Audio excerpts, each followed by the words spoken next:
मेरा नाम अमित सिंगला है। I am a resident of 1037 ताईबी चंडीगढ़। मामला ये है जी कि मेरे को इस घर से 16 और 17 अगस्त की नाइट को मेरी बीवी और मेरे फादर लॉ ने बाहर निकाल दिया था।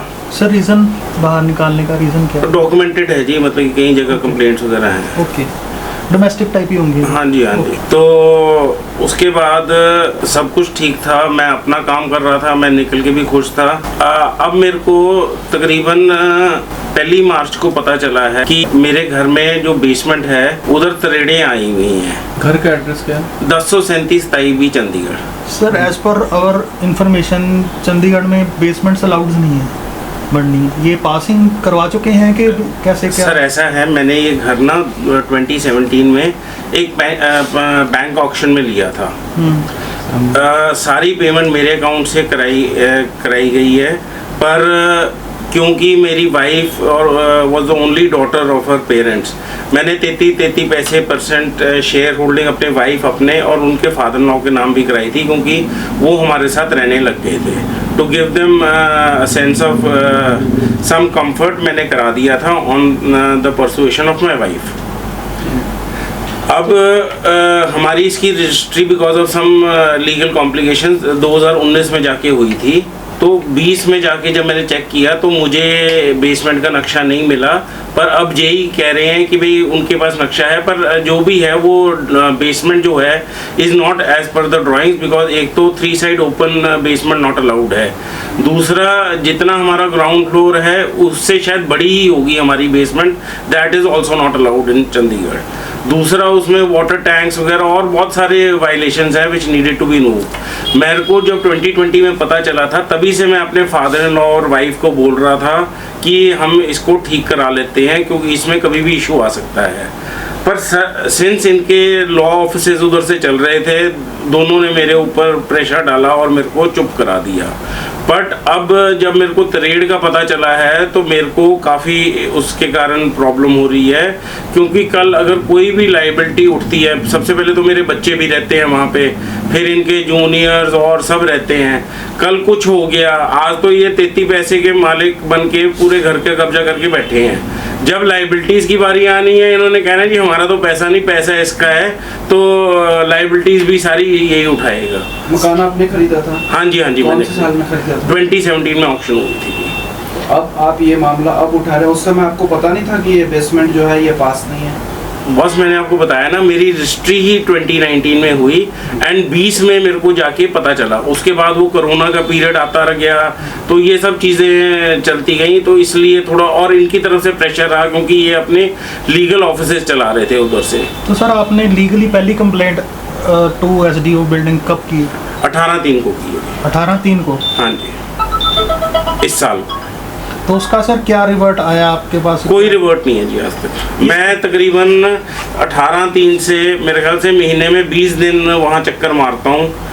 RTI डाल चुका हूँ, RTI की अपील डाल चुका हूँ, अब सेकंड अपील भी डालने वाला हूँ, पर उनकी तरफ से कोई अभी तक मेरे को जवाब नहीं है। तो सर इससे क्या कह सकते हो कि some bribe is involved in this case? और देखो जी, दैट आई कांट से, मतलब कि मैं क्या कह सकता हूँ, उन्होंने तो भेजा है जेई को, 5 बारी भेजा है, पर जेई को ये गुंडे बने हुए हैं, बिल्कुल एंटर ही नहीं होने देते हैं। सर जेई जो गए हैं वहाँ पे, सर उनका मतलब क्या, उनका क्या जवाब था? क्या सर मैं आपको सिर्फ लास्ट इंसिडेंट बताता हूँ। 24 को मेरे को भी जेई लेके गए थे कि आपके सामने जाता हूँ। वहाँ पे मेरी एक वाइफ का फ्रेंड है, कोई गुरकबर बेदी। अच्छा जी। तो वो निकला घर से और वो जेई को उसने हड़काया कि भाई मैं ताला लगाने लगा हूँ, तू घुस सकता है, घुस जा। ना वो कोई लीगल ओनर है, ना कोई उधर रहायश है उसकी, ना कुछ है, तो वो कैसे जेई को रोक रहा है? मेरे को तो ये समझ में नहीं आई। अगर जेई को रोक रहा है, कंप्लेंट डालने के बाद जेई वहाँ गए थे? हाँ जी, हाँ जी। 5वीं बारी गया था उस दिन जब मैं 24 को। मतलब आपका कहना है कि 5 बार लगातार आपके जो मतलब फैमिली है जो है ना, तो उन्होंने 5 बार उन जेईस को अंदर नहीं आने दिया? नहीं आने दिया जी, नहीं आने दिया। मतलब ये इन्होंने चिट्ठी भी निकाली है, 5-6 को एक चिट्ठी भी निकाली है स्टेट ऑफिस ने हम लोग तीनों ओनर्स को कि भाई आप इसको सागर सैनी को इंस्पेक्ट कराइए 24 घंटे के अंदर अंदर, नहीं तो appropriate action will be taken for disallowing a government servant from discharging his official duties. Now the state office is in violation of their own order. Sir आपको क्या लगता है कि कितनी इन्वॉल्वमेंट ये पर्सनली गवर्नमेंट ऑफिशियल्स के अंदर कर रहे हैं? सर ऐसा है, मेरे father in law has been the ex president of Punjab and Haryana high court bar association. Okay, ठीक है, मेरे दफ्तर को सारे वकीलों ने मिलके धक्के से काबू किया है। ओके, तो इधर भी ये पूरा इन्होंने सारा लगाया हुआ होगा जोर, डीसी को करवाया होगा, किसी ना किसी को करवाया होगा ना। तो इवन तो निचले वो सब करना चाह रहे हैं, पर ऊपर वाला जो सिस्टम है वो सारा is not supporting the actual cause. चलिए, वकीलों की हम नहीं बात करते हैं कि धक्के से करवाया या क्या करवाया है, इस बारे में हम पुष्टि भी नहीं करते हैं। जब आपको मकान से निकाल दिया गया, क्यों निकाला गया आपको मकान से, ये आप थोड़ा साफ कर दें। हमारी अब आपस में बन नहीं रही थी जी बहुत देर से, तो इन्होंने मेरे को मार कुटाई करके निकाला। तो ऐसा यू आर 33% ओनर हो, हाँ जी, ओनर हो, हाँ, आपको हाँ। आपका स्टेक इसमें है 33%, तो आप लीगली क्लेम क्यों नहीं कर रहे इस चीज को? मैं तो जी अब 100% हाउस को क्लेम करने के लिए वो किया हुआ है, केस डाला हुआ है। ये जवाब ही नहीं दे रहे, उसको डिले कर रहे हैं क्योंकि इनके पास जवाब ही नहीं है। बैंक ऑक्शन में हमने मकान खरीदा है तो 100% पेमेंट थ्रू वाइट मेरे अकाउंट से गई हुई है। सर आपने 2017 में ऑक्शन में खरीदा था, 2019 में आपकी रजिस्ट्री हुई है, 2020 में आपको पता चला है कि हाँ भी इसकी जो बेसमेंट है इसमें दरारें आ चुकी हैं। ये नहीं, मेरे को दरारों का अब पता चला है जी। बेसमेंट के इश्यूज हैं वो मेरे को 20 में पता चला था। वो आपको 20 में पता चला था। तो सर आपने उस टाइम 20 में जब आपको पता चला कि बेसमेंट जो है ये मतलब इररिलेवेंट है, इलीगल है, तो उस टाइम आपने कोई कुछ मतलब सरकारी दफ्तरों में हलचल की थी इसके बारे में? सर मैं अपना कैसे वो कर सकता था, तब तो कोई दरार नहीं थी, कोई ऐसा वो नहीं था, अच्छा घर लग रहा था। साफ तौर पे यही देखा जा सकता है कि जब आपकी फैमिली में अनबन हुई उसके बाद आपने कंप्लेंट डालनी शुरू करी ताकि आपकी जो धर्मपत्नी है उनके साथ मतलब सरकारी मुलाजिम जो है वो उनको निकाल दे घर से या फिर आप कब्जा कर ऐसा लें। नहीं, ऐसा है, मेरे को तो अगस्त से निकाला हुआ है। मेरी पहली कंप्लेंट मार्च में है इस साल में। अच्छा। अगर मेरे को उसका वो नी जर्क रिएक्शन या कुछ होता तो मैं उसी टाइम करता ना जी। आप अपने ही घर की शिकायत कर रहे हैं भाई साहब, मैं अपने घर की शिकायत कर रहा हूँ। मैं उस घर का ओनर हूँ। कल वो रिज्यूम हो गया, कल वो जब तक आप रह रहे थे तब तक वो घर बेसमेंट जो है वो भाई साहब तब तक उसमें दरारें नहीं आई थी, उसमें दरारें नहीं आई थी। आज उसमें दरार आई है तब मैं कंप्लेंट कर रहा हूँ, नहीं तो मैं 8 महीने तक कोई कंप्लेंट नहीं करी थी। ऐसा है कि अगर देखो ये आपने अगर आपको घर से नहीं निकाला जाता या फिर आपकी धर्मपत्नी, भाई साहब अगर मैं वहाँ पे रह रहा होता तो मैं दरारों का कोई इलाज कराता, कोई उसका सिस्टम से ठीक करता। उसका जो है, मैं आप एक बात बताओ, जो 33 में इंसिडेंट हुआ, क्या मैं चाहूंगा इस घर का हो? मैं अपनी सेफ्टी के लिए, अपने उसके लिए जो चीज़ है वो कर रहा हूँ। अब मैं तो आज भी कहता हूँ कि इकट्ठे होके जो ठीक कराना है वो अपने हिस्से का कराए, मैं अपने हिस्से का कराऊं, ताकि ना रिज्यूम हो ना इसमें कोई इशू हो। अमित जी, अगर कल को आपकी बिल्डिंग पे कोई एक्शन आता है, जैसे आप रेजिडेंशियल बिल्डिंग है, कल को अगर अधिकारी उस पर कोई कार्रवाई करते हैं तो आप कितने % मतलब चाहोगे कि आप वो सारी फैमिली को भी बाहर निकाला जाए? नहीं, बाहर क्यों निकाला जाए जी? उन वायलेशंस को दूर किया जाए। मैं तो ये चाहूंगा। बेसमेंट को क्यों ठीक हो जाती है जी, भरी जाएगी, उसमें कितनी बड़ी बात है। मतलब आपका पर्सनल लायबिलिटी? नहीं, इसमें कोई पर्सनल राइवलरी। मैं तो ये चाहता हूँ कि रिज्यूम ना हो, क्योंकि I am the biggest loser. अगर इसमें सील होती है, कुछ होती है, सारे पैसे तो मेरे लगे हुए हैं।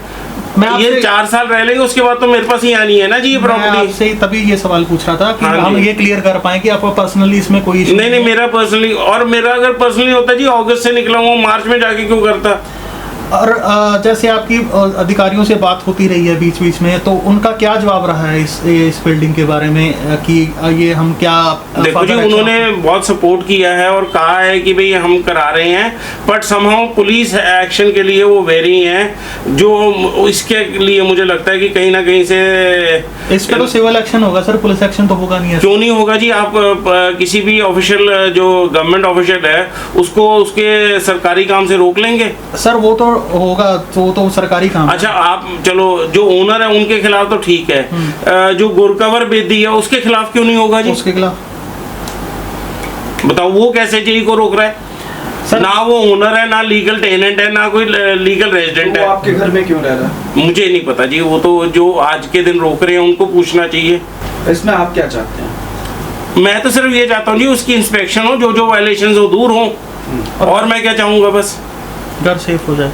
अगर आपको अभी मान लीजिए अभी आप उस बिल्डिंग में नहीं रह रहे हैं, अपने घर पे नहीं रह रहे हैं, आप घर से बाहर रह रहे हैं, ठीक है। अगर अभी आपको घर में रहने दे दी या फिर आपकी पत्नी से बनने लगे, आपके परिवार से अनबन जो है वो खत्म हो जाती है, तो भी क्या आप चाहेंगे कि उस बिल्डिंग के इन्फेक्शन? मैं बिल्कुल चाहूंगा जी कि उसकी वायलेशन जो भी हैं दूर हों, जो उसके दरारों का रीजन है वो ठीक पता आपको चले। कैसे पता कि बेसमेंट में दरारें आई हैं? सर मैं तो जा नहीं रहा हूँ उधर, मैं तो जो सुनी सुनाई बात है बता रहा हूँ, पर कुछ ना कुछ तो है ना जो वो इतने एग्रेसिव होके रोक रहे हैं। पता लगा कि बेसमेंट में जो है ये अर्ली मार्च में सर, जिस तरह उनका रोकना गवर्नमेंट ऑफिशियल्स को, जिस तरह वो रोक रहे हैं, वो यहाँ धमकी दे रहे हैं कि हमारी जैसे अभी आप महफिल वाली बिल्डिंग का कैसे भूल सकते हैं जी? खड़ी खड़ी गिर गई, बताओ। पूरी की पूरी बिल्डिंग अभी भी जांच चल रही है। नहीं मैं, पर मेरी बात, वो जांचें तो बाद में इसकी भी चलेगी अगर कुछ होगा, ठीक है ना जी, पर आप बात नहीं समझते, वो लॉस के लिए कौन रिस्पॉन्सिबल होगा? सभी 30% होंगे। नहीं भाई साहब, मेरे घर में सबसे बड़ा प्रॉब्लम ही यही है, जब तक तो एसेट्स होती है तब तक तो उनका है, जब लाइबिलिटीज की बात आती है तो वो मेरे पे आ जाएंगी सारी कि भाई he is the owner. Sir हम सिर्फ कंप्लेंट्स की बात करेंगे, अभी तक आपने कितनी कंप्लेंट्स दायर कर चुके हैं इसके खिलाफ? मैंने कंप्लेंट सर कम से कम कंप्लेंट्स और आरटीए तकरीबन 10 हैं मेरी। और 10 के ऊपर, एक के ऊपर कार्रवाई नहीं हुई? एक के ऊपर भी मतलब कार्रवाई तो ये हुई है जी, जेई साहब गए हैं, वो कार्रवाई तो हुई है, but they have not been able to give me any written this thing because there is no progress. मतलब गुंडागर्दी हो रही है उनके। और सबसे बड़ी बात है चंडीगढ़ जैसे शहर में, मतलब यूपी से भी बदतर माहौल बनाया हुआ है। सागर जी। हाँ जी, अमर शर्मा बात कर रहा हूँ, पत्रकार। सागर जी, एक आपके पास केस है, हाउस नंबर 1037। अच्छा 1037। 1037, हाँ जी। हाँ जी सर। ठीक है, इसमें बेसमेंट इनलीगल बना हुआ, आप इनके पास गए भी थे आप? पर अभी सुबह भी आए थे, मैंने उनको भी समझाया है सर, अभी तक साइड चेक नहीं हुई है अंदर से, वो जो बैठे हैं वो चेक नहीं करवाते सर। उसके लिए हमने वो पुलिस की हेल्प लेने के लिए फाइल एसडीओ सर ने ऊपर डीसी सर और ये सर से, ये मैम से बात कर ली है। अभी पुलिस को लेटर जाएगी, पुलिस के साथ जाके इंस्पेक्शन होगी। बेसमेंट नक्शे में पास है, बट हमें नहीं पता मौके पे नक्शे जितनी बनी है या नक्शे से ज्यादा बनी है या नक्शे से कम बनी है, वो हमें नहीं पता। अच्छा, अभी आपने चेक, मतलब आपके तरफ से कोई करवाते ही नहीं है चेक जी, वो करवाते ही नहीं है। हमने रिपोर्ट दे दी, आप एसडीओ सर का नंबर ले लो चाहे। नक्शे में बेसमेंट पास है? नक्शे में बेसमेंट पास है। हम तो परेशान हो गए, मैं लिटरली इस केस में इतना परेशान हूँ ना, मैंने 6 बार चेक मार लिए। गुंडागर्दी चल रही है उस साइट पे, गुंडागर्दी भी करते हैं। हमारे मुंह पे ताला मार के चले जाते हैं और हमें बोलते हैं तोड़ के अंदर घुस जाकर जा सकता है।